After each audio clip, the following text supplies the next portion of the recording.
Oke, sebelumnya saya buka dulu. Assalamualaikum warahmatullahi wabarakatuh. Selamat malam. Terima kasih untuk Bang Event sudah menyempatkan waktunya untuk hadir di sesi interview terkait ITIS sertifikasi profesional.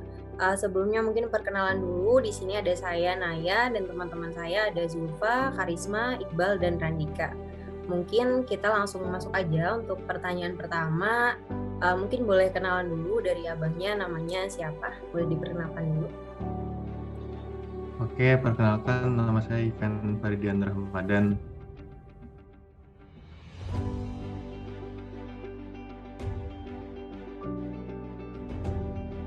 Udah gitu aja.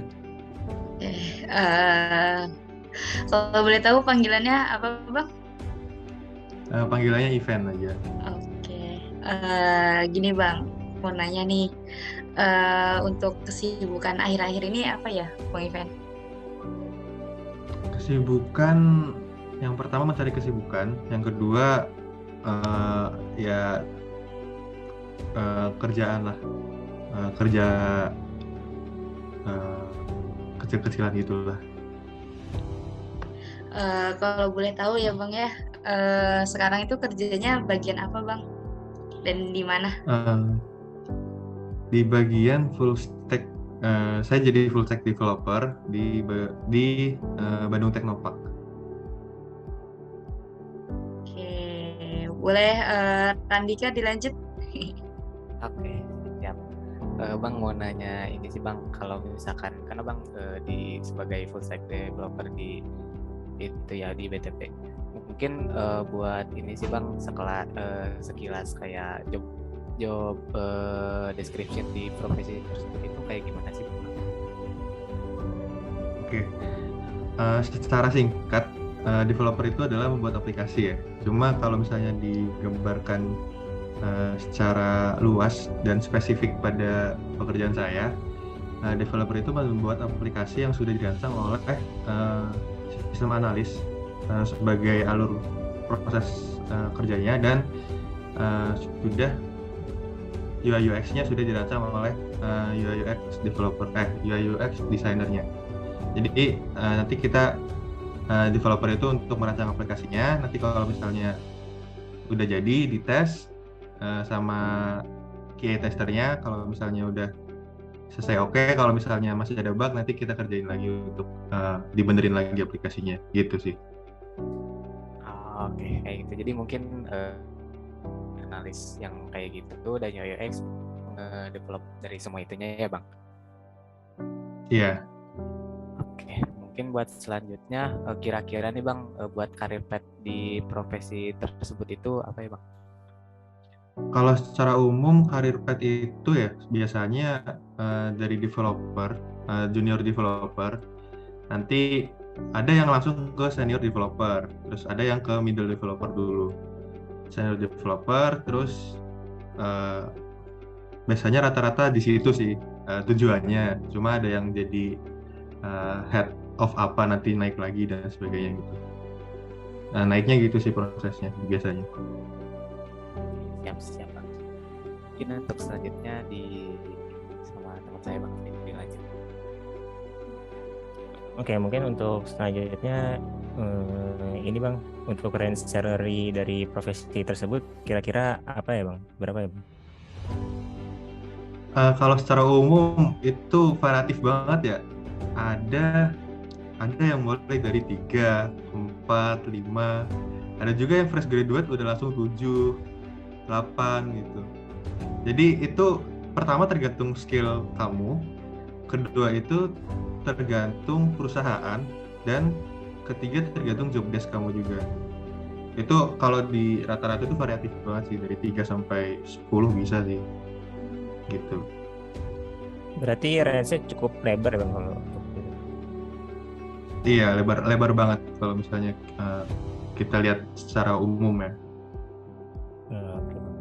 Kemudian ini Bang, terkait yang tadi sertifikasi yang dimiliki untuk menunjang profesi tersebut kira-kira apa ya Bang? Dan misalkan harganya berapa ataupun laksanakannya itu di mana gitu? Setahu saya sertifikasi ada beberapa. Pertama dari BNSP-nya, dari Badan Nasional sertifikasi profesi itu ada ngeluarin junior web developer. Itu kalau nggak salah tuh harganya di 1 komaan gitu, saya rada lupa. Terus ada decoding. Decoding itu jenis sertifikasinya itu lumayan banyak, dan dia itu sistemnya per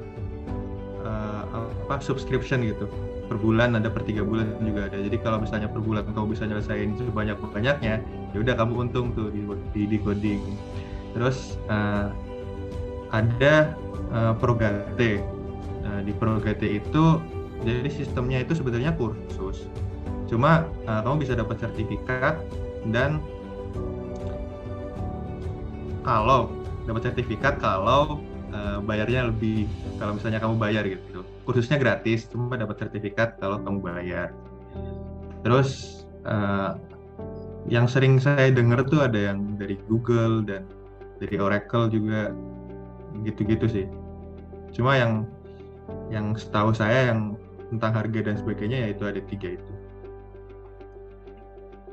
Oke Bang, cukup menjawab. Untuk selanjutnya lanjut dengan Karisma. Nah iya Bang, mau nanya, kalau tantangan sendiri buat menjalani profesi itu kayak gimana ya, atau yang sertifikasi? Ini sertifikasinya atau profesinya dulu nih? Yang profesi dulu. Kalau profesi developer itu tantangannya sih kadang waktunya harus fleksibel ya, karena di beberapa kasus kadang aplikasi udah selesai up, terus ternyata ada error padahal aplikasinya udah live. Nah itu harus saat itu juga harus dibenerin juga gitu. Terus yang kedua itu tantangannya kalau misalnya aplikasinya itu sangat riskan yang berhubungan sama uang, terutama misal di dunia perbankan gitu, atau di dunia marketplace gitu, yang ada hubungannya sama uang. Itu kalau misalnya ada satu kesalahan dan itu nggak bisa di-track, itu bisa merugikan perusahaan, dan ya kamu yang kena gitu. Itu sih kalau dari sisi profesi ya. Kalau yang sertifikasi benar. Kalau sertifikasi sih saya nggak ada kendala ya, terutama kalau emang kamu ada di suka dengan hal itu.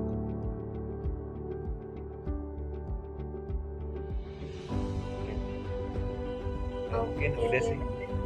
Oke, mungkin karena udah semua pertanyaan ditanyain dan malam ini cukup banyak juga insight yang kita dapetin. Mungkin segini aja untuk sesi interviewnya. Makasih banyak buat Bang Ivan udah meluangkan waktunya. Maaf kalau misalnya dari kita ada salah-salah kata. Terima kasih. Wassalamualaikum warahmatullahi wabarakatuh.